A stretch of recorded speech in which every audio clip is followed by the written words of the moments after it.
always found myself as a leader in the change room. Obviously, I've been at this club since I was 16 years old, 20 years now.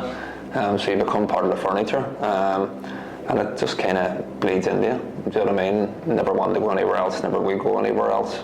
Probably retired a year or two too early to take up a new role, and that was probably in the back of my head going, I need to prepare for this next stage. And thankfully I've had a manager, Stephen Baxter, who I've learnt so much from in those 16 years in the first team, 17 years in the first team, and you're just looking to build on that. But as a club and a family club, you wouldn't want to go anywhere else.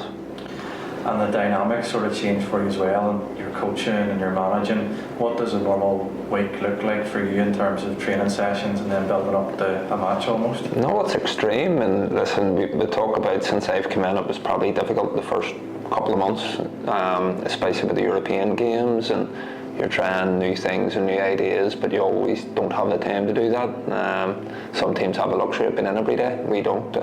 We're in 4 days a week, 3 training sessions, and in your game. So it's been enjoyable. It's been enjoyable, and the players have all bought into it very, very well. Players will be here from last year. The new players that have brought in have all found their feet relatively quick, which is a positive thing, a good thing. And we just look to build on that. And listen, I'm under no illusions. It'll take time. There's going to be games that we play and we're not so good, and games that we're brilliant. And it takes time to bed in. And so far, starting off the league, 2 away wins. Just tell us about some of the positives that you've taken from those 2 opening wins in the league. I think the most positive thing is that resilience and that hard working attitude, which is something that I would like to say I was good at as a player, and something that you try to instill in players now that are playing beneath me. And I thought we showed that in abundance, especially the first 2 games. Could we have done more with the ball in terms of possession? Yes, 100%. Of course we could have. But as I said, it's early days. That takes time. But the most important thing is obviously those 3 points over the 2 games. And as I said, that defensive resilience, as we showed against Glentoran and Ballymena, who at times put us under extreme pressure.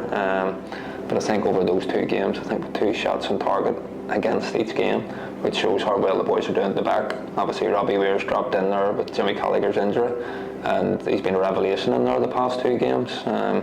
Not playing like his age suggests, he's playing like a 22-year-old, so long may that continue. The North Belfast derby from your playing career, it's a fixture that you're really familiar with. What is a North Belfast derby like? Oh, listen, it's huge. It's huge. Probably a wee bit different from me being from West Belfast. My family were all Cliftonville supporters growing up. I ultimately joined Crusaders at 15 years old, so it's always been that little bit extra special for me. But listen, they're huge. The 2 great teams, especially with what they've achieved the last 10 years in terms of fan base and their position in Belfast. They've progressed. Cliftonville, you know, on their gym and skin, especially last year, I thought they were excellent.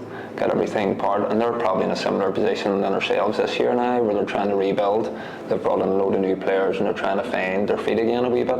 So ultimately it's going to be a great game. But for me it's bragging rights, and listen, we play, we have the opportunity to manage and coach and play in front, which I'm sure on Saturday will be a full house here at Seaview.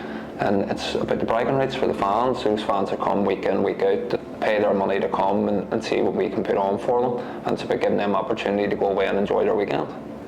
And Seaview, you sort of touched on it there, it's a special venue for the Cruise, it's the home, but it's a special Irish League venue, it's nice and tight, players are familiar with it. What's Seaview like in those big games and those sort of big occasions? Oh, it's brilliant, and I've always alluded to it. Seaview on a match day when it's full is the best stadium in the country, no doubt, in terms of atmosphere and what it brings.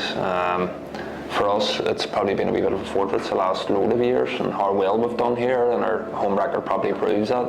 And for away teams and players, fans, sometimes always like coming here. Based in Belfast, great facilities and a great place to watch a match with a great view from everywhere. Saturday, it's going to be the first time you walk out and you're on that touchline as manager for the first time. What's that feeling going to be like for you from a personal perspective? Well, listen, I just kind of take it like myself, and anybody that knows me around the club, I just take everything in my stride, and you never get too far ahead of yourself. I'm here to do a job and do my best, and the last couple of games have been very good to us, but I'm under no illusions that Saturday's going to be a different game. Cliftonville have a lot of quality players, good side, good management, but it's something special, especially our first home game, walking out in front of the fans. sometimes you don't always see it in away games. You don't have that connection with them when you're arriving at the ground and they're coming in and they're meeting at the bar for their 1 or 2 pints before the game to go and enjoy it. So it's nice to actually get back to kind of home, and hopefully the boys were able to produce on Saturday.